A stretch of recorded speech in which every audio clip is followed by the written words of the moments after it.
Dikatakan oleh Imam Qurtubi, rupa malaikat maut ketika mencabut nyawa orang mukmin dan orang kafir.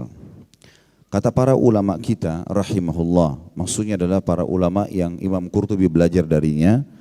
Adapun rupa malaikat maut alaihissalam dan betapa rasa takut serta ngeri yang dialami hati manusia saat melihatnya adalah hal yang tidak bisa diungkapkan dengan kata-kata karena sangat mengerikan dan juga kelihatannya bengis. Tidak ada yang tahu hakikat rupa malaikat maut di waktu itu kecuali orang yang mana malaikat maut sendiri sengaja menampakkan diri kepadanya.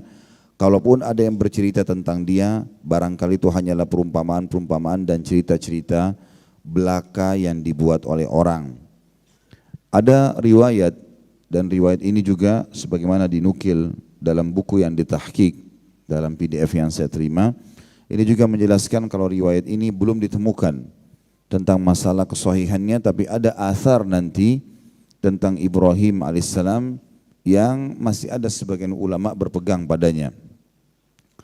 Riwayat itu adalah riwayat dari Ikrimah bahwasanya dia berkata, aku melihat pada satu suhuf syith, dan syith ditulis di situ di bawahnya atau dikasih keterangan adalah anaknya Nabi Adam alaihissalam, di mana dia yang membangun bersama ayahnya Adam Ka'bah. Bahwa Adam alaihissalam berkata, ya Tuhanku, perlihatkanlah kepadaku malaikat maut supaya aku bisa melihatnya. Maka Allah yang maha tinggi mewahyukan kepada Adam, sesungguhnya malaikat maut itu mempunyai sifat-sifat tertentu yang membuat kamu tak akan pernah mampu melihatnya. Tapi aku akan menurunkan dia kepadamu dalam wujud seperti yang biasa dilihat oleh para nabi dan orang-orang pilihan.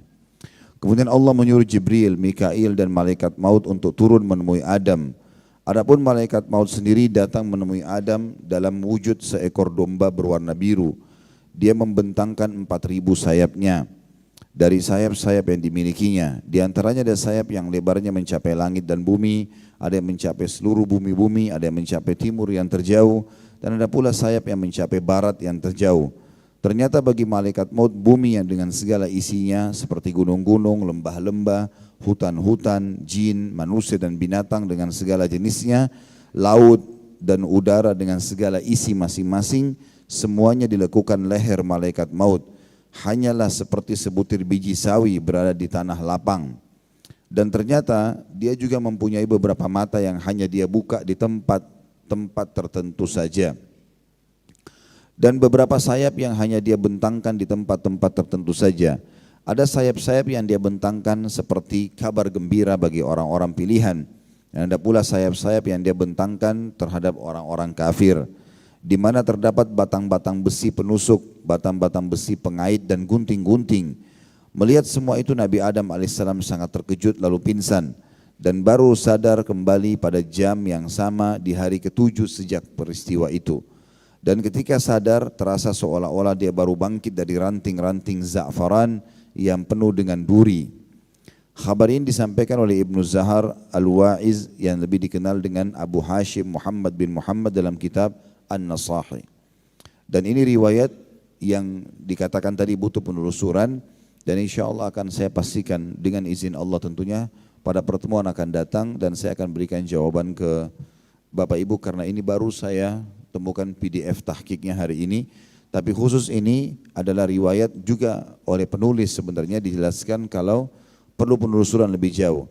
Tapi ada riwayat dari Ibnu Abbas radhiyallahu anhuma yang cukup banyak dinukil oleh ulama bahwa Ibrahim alaihissalam Khalilur Rahman pernah meminta malaikat maut memperlihatkan kepadanya bagaimana rupa wajahnya ketika mencabut nyawa orang mukmin. Maka malaikat maut berkata, palingkanlah wajahmu dariku.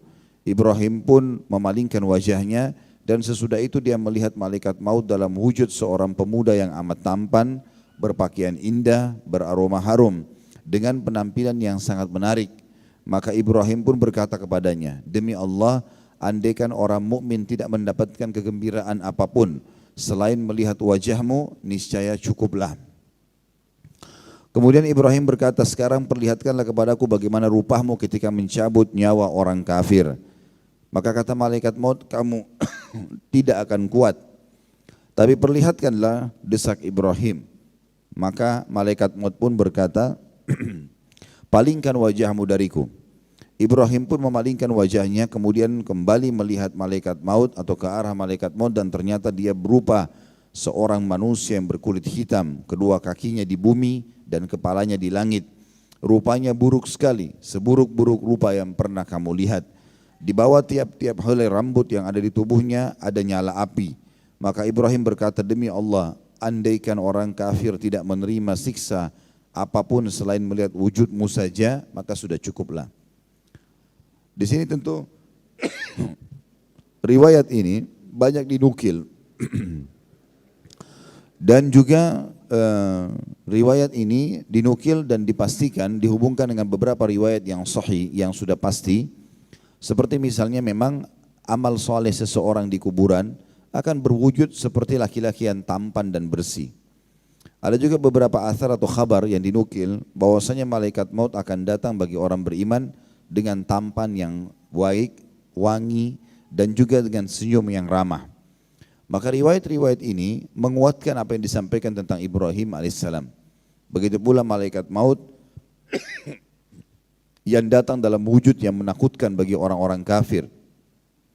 Sebagaimana dalam surah Al-Anfal dijelaskan tentang masalah itu. Ayat 50, kalau seandainya kalian melihat bagaimana malaikat maut mencabut wajah atau ruh orang-orang kafir sambil memukul wajah dan bokong mereka. Sebagian ulama tafsir mengatakan mereka dalam keadaan ketakutan karena melihat wujud aslinya malaikat maut yang itu sudah cukup bagi mereka menyiksa. Belum lagi dengan ditariknya ruh dan dipukulnya ruh tersebut.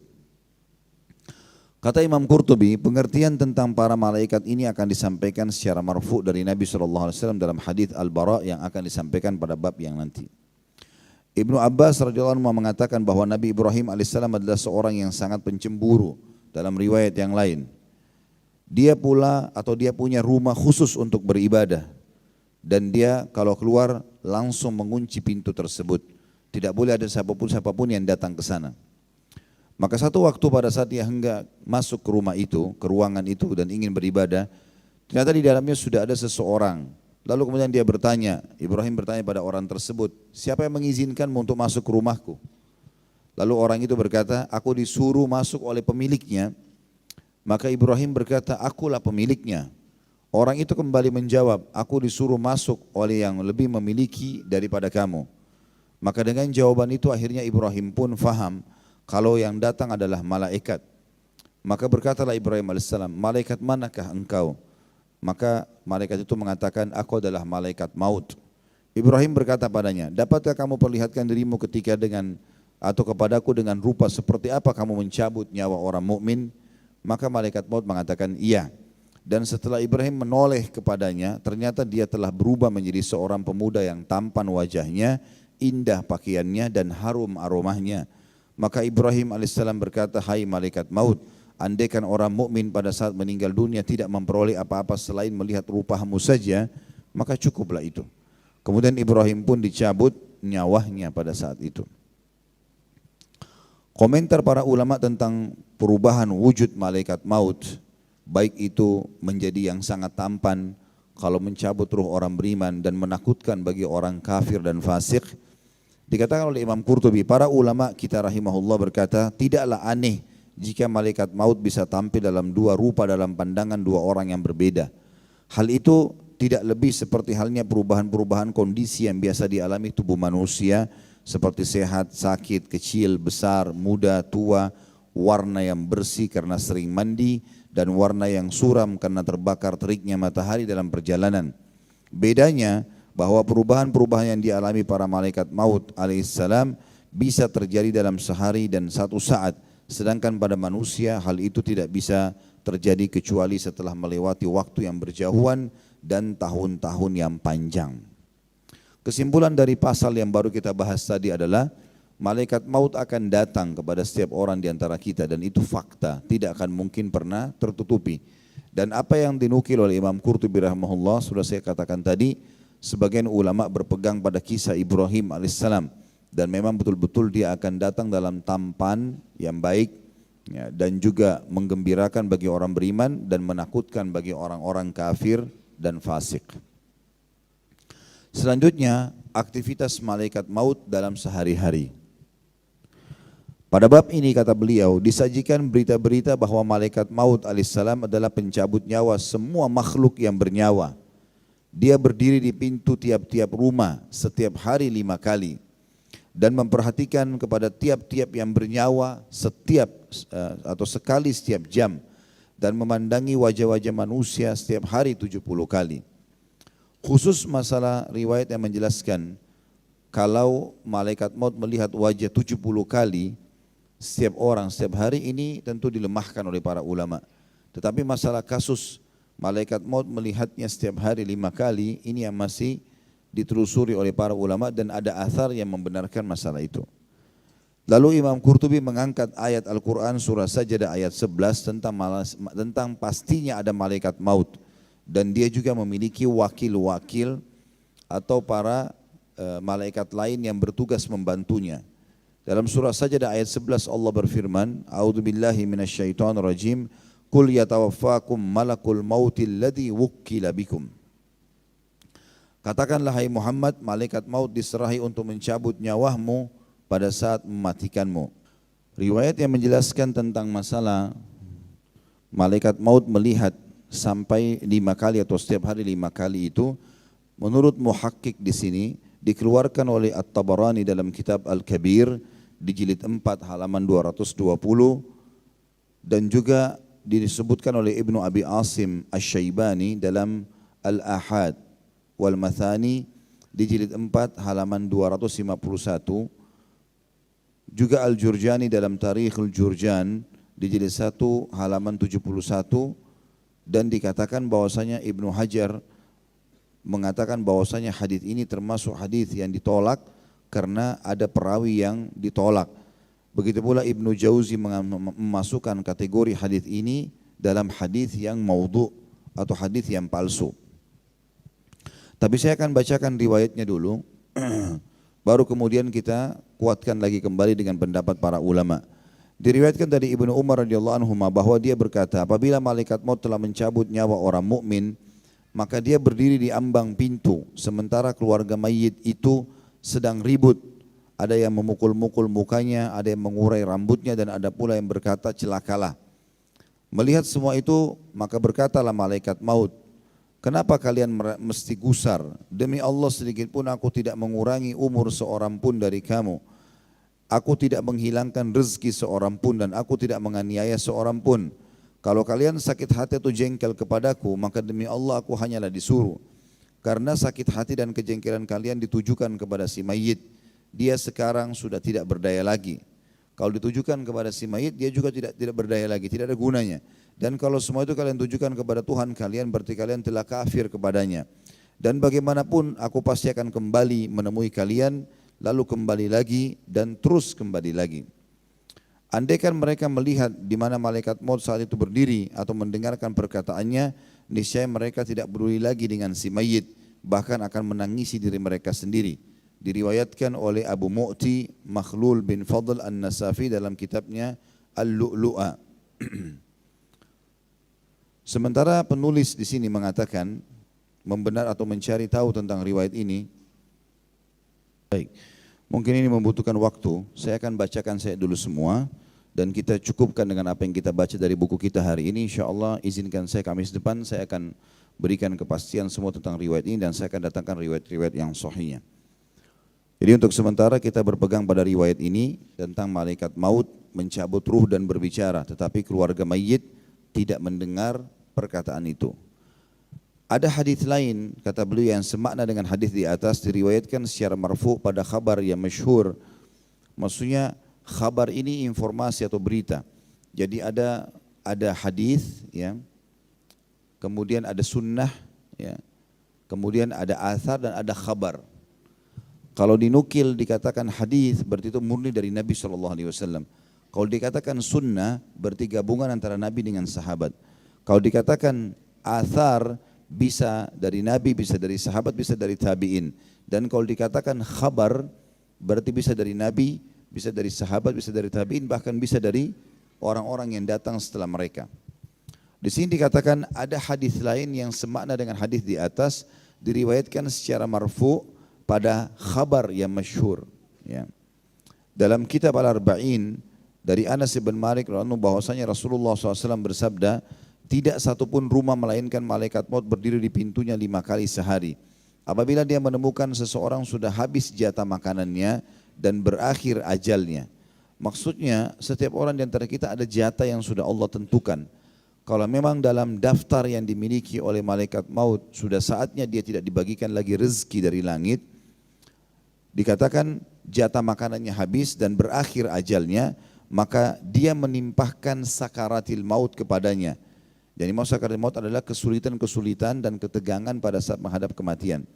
Sehingga orang itu diliputi kesusahan-kesusahan maut dan dihimpit tekanan-tekanan. Lalu di antara keluarganya ada yang mengurai rambutnya, memukul-mukul mukanya, menangis saking sedihnya dan berteriak menyesali kecelakaannya. Maka berkatalah malaikat maut alaihissalam, celakalah kalian. Kenapa kalian kaget? Kenapa kalian gusar? Aku tidak menghilangkan rezeki seseorang dari kalian. Aku tidak memperpendek ajalnya. Aku tidak akan datang kepadanya kecuali diperintah. Dan aku tidak akan mencabut nyawanya kecuali setelah aku baca daftar namanya. Tapi aku pasti datang lagi kepada kalian, kemudian aku datang lagi sampai tidak ada seorang pun dari kalian yang aku biarkan hidup. Nabi SAW bersabda, demi Allah yang menggenggam jiwaku, andaikan orang-orang itu melihat di mana malaikat maut itu berdiri dan mendengar perkataannya, niscaya mereka tidak peduli lagi dengan keluarga mereka yang mati itu. Dan niscaya mereka akan menangisi diri mereka sendiri. Sehingga manakala mayit itu dibawa di atas keranda, masih lanjutan hadisnya, nyawanya melambai-lambai di atas keranda itu seraya berseru, hai keluargaku, hai anakku, jangan sekali-kali kalian dipermainkan oleh dunia sebagaimana telah aku alami. Aku telah mengumpulkan harta dari yang halal dan yang tidak halal. Kemudian aku tinggalkan harta itu untuk orang lain. Dia enak saja menikmatinya, sementara aku yang payah, karena aku sudah terlanjur mendapatkan dosanya. Maka berhati-hatilah, jangan sampai kalian ditimpa oleh sesuatu yang menimpaku. Tentu sebagaimana saya bahasakan sekarang, pertemuan ini kita akan cukupkan dengan semua apa yang ditulis oleh Imam Qurtubi. Dan insya Allah pertemuan akan datang saya akan datangkan kepastian tentang riwayat-riwayat ini. Jabir bin Muhammad meriwayatkan juga dari ayahnya, dia berkata, Rasulullah SAW pernah melihat malaikat maut berada di dekat kepala salah seorang laki-laki dari Ansar. Dan Ansar istilah bagi penduduk Madinah yang telah masuk Islam dan mendukung Nabi SAW. Induk dua suku ada padanya, Aus dan Khazraj. Maka beliau pun berkata kepada malaikat itu, bersikap lembutlah kepada sahabatku, karena dia adalah orang mukmin. Maka malaikat maut menjawab Nabi SAW, wahai Muhammad, senangkan hatimu dan tenangkan pandangan matamu. Sesungguhnya aku selalu bersikap lembut terhadap setiap mukmin, dan ketahuilah bahwa tidak ada satu keluarga pun, baik di dusun maupun di kota, di darat maupun di laut, melainkan aku jabati tangan mereka dalam sehari 5 kali, sehingga aku kenal anak-anak mereka yang kecil maupun dewasa, melebihi mereka mengenal terhadap diri mereka sendiri. Demi Allah Muhammad, kalau aku hendak mencabut nyawa seekor nyamuk sekalipun, itu tidak akan aku lakukan sebelum Allah menyuruh mencabutnya. Ja'far bin Muhammad berkata, telah sampai berita kepadaku bahwasanya malaikat maut menyalami manusia setiap kali masuk waktu sholat. Demikian disebutkan oleh Al-Mawardi. Mawardi juga penulis buku yang masyhur dan banyak buku-buku beliau berhubungan dengan masalah kehidupan akhirat dan juga tentang pemerintahan dalam Islam. Khabar ini menunjukkan bahwa malaikat maut adalah malaikat yang ditugasi mencabut nyawa setiap makhluk yang bernyawa, dan bahwa semua tindakan adalah atas perintah Allah yang Maha Suci dan Maha Pemurah dan atas pencipta dan perbuatannya. Kata beliau, berbeda dengan pendapat Ibnu Abi Atiyah atau Ibnu Atiyah. Dia berkata, dalam kaitan ini ada riwayat mengatakan bahwa semua binatang dicabut nyawanya langsung oleh Allah Subhanahu wa taala, bukan oleh malaikat maut. Jadi rupanya Allah sendiri yang meniadakan hidup mereka. Tapi pendapat Ibnu Atiyah ini sendiri. Pendapat yang lebih kuat adalah jumhur ulama mengatakan semua makhluk, mau dari nyamuk yang kecil sampai ke manusia, itu semuanya dicabut oleh malaikat maut. Sebagaimana nanti akan ditutup dalam pasal kita ini berhubungan dengan riwayat yang menjelaskan masalah itu. Sampai di sini semua paragraf ini teman-teman sekalian kita hubungkan dengan riwayat-riwayat sahih. Riwayat sahih yang sudah pasti memang malaikat maut akan datang. Dan riwayat sahih belum menjelaskan secara khusus tentang wujud malaikat maut. Tapi dia akan datang dan dia tidak akan pernah terlambat dalam mengeksekusi setiap pencabutan ruh. Dan ada riwayat sahih yang menjelaskan malaikat maut akan berkata kepada orang mukmin, "Hai jiwa yang baik, keluarlah kepada pengampunan dan rahmat Tuhanmu."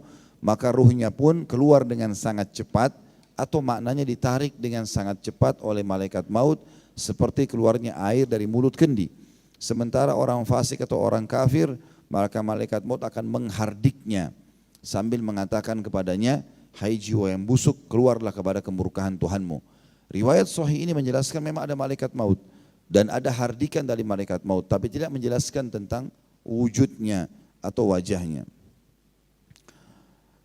Dan dia juga berkata, dilanjutkan oleh Imam Qurtubi, sebenarnya manusia juga sama, hanya saja manusia adalah jenis makhluk yang mulia, maka pencabutan nyawa mereka diurus oleh malaikat maut dan beberapa malaikat lainnya yang membantunya. Maksudnya Allah SWT menciptakan malaikat maut dan lewat tangannya Allah melakukan pencabutan nyawa manusia, melepaskan dan mengeluarkannya dari tubuh mereka, serta menciptakan bala tentara bersama malaikat maut untuk bekerja bersamanya. Sebagaimana Allah Subhanahu wa taala berfirman di dalam surah Al-Anfal ayat 50. Di situ tentu terjemahannya saya bacakan ayatnya. A'udzu billahi minasyaitonir rajim. Walau tara idh yatawaffal ladzina kafarul malaikatu yadribuna wujuhahum wa adwarahum wa dzuqu adzabal hariq. Andai saja kalian bisa melihat bagaimana dahsyatnya malaikat maut pada saat mencabut ruhnya orang-orang kafir dengan cara memukul wajah dan bokong mereka. Sebagian ulama mengatakan memukul wajah dan dadahnya. Maka dikatakan kepada mereka, rasakanlah panasnya api neraka. Ayat ini juga Al-Anfal ayat 50 menjelaskan kepada kita adanya malaikat maut dan itu kepastian. Tapi tidak dijelaskan wujudnya. Dan dia juga berbicara dan menghardik serta memukul. Itu jelas ya. Kalau itu dalam ayat Al-Quran dikatakan jelas. Juga dalam firman Allah dalam surah Al-An'am ayat 61, A'udzu billahi minasyaitonir rajim tawaffathu rusuluna, dan pastilah setiap yang bernyawa dimatikan atau diwafatkan oleh delegasi-delegasi kami. Ini juga menjelaskan tentang pastinya ada malaikat maut. Kata Imam Al-Qurtubi, dan pada hakikatnya Allah yang maha tinggi, dialah yang telah menciptakan segala sesuatu, yang melakukan segala perbuatan dengan sebenarnya. Hal ini juga Allah jelaskan dalam surah Az-Zumar ayat 42. Ini insya Allah kita coba buka ayatnya, surah nomor 39. A'udzu billahi minasyaitonir rajim. Allahu yatawaffal anfusa hina mautiha wallati lam tamut fi manamiha fayumsiku allati qada 'alaiha al-mauta wa yursilu al-ukhra ila ajalin musamma inna fi dzalika laayatin liqaumin yatafakkarun. Allah memegang jiwa atau ruh orang ketika matinya dan memegang jiwa orang yang belum mati di waktu tidur. Ini sudah pernah kita jelaskan pada bab sebelumnya, kalau mati itu adalah saudaranya, tidur itu saudaranya kematian. Dan kalau orang tidur, ruhnya pun keluar. Tetapi beda prosesi keluarnya dengan orang kalau sudah meninggal dunia. Dalam ayat ini dijelaskan, Allah memegang jiwa orang-orang yang mati. Dalam hadis kata Nabi SAW, orang kalau tidur ruhnya keluar. Dan kalau Allah tahan ruhnya, berarti sudah tiba ajalnya. Dan Allah juga memegang jiwa atau ruh orang yang belum mati di waktu tidurnya. Kalau belum saatnya ajalnya datang, maka dia tahan jiwa orang yang telah dia tetapkan kematiannya dan dia melepaskan jiwa yang lain sampai waktu yang ditetapkan. Maksudnya dilepaskan, masuk lagi ke dalam tubuhnya, lalu dia bangun dari tidurnya. Sesungguhnya pada demikian itu terdapat tanda-tanda kekuasaan Allah bagi kaum yang mau berfikir. Dikatakan dalam tafsir ayat ini adalah yang dimaksud Allah SWT mengutus malaikat maut, kemudian menggenggam ruh setiap orang yang tidur. Kalau tiba ajalnya maka ditahan, tidak dikembalikan. Kalau dia belum tiba ajalnya dikembalikan sampai pada batas waktu yang telah Allah tentukan. Dan saksi bahasan kita adanya malaikat maut. Juga firman Allah Subhanahu wa taala dalam surah Al-Mulk yang menjelaskan kalau mati akan datang kepada setiap orang di antara kita dan malaikat maut memang ada bertugas di situ.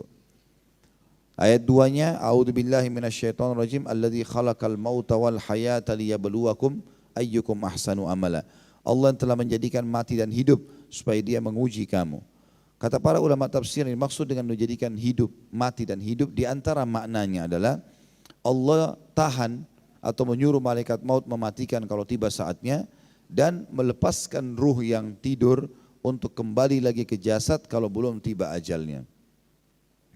Juga dalam Al-Baqarah 258 yang berbunyi, Allah itu yuhyi wa yumit, menghidupkan dan mematikan.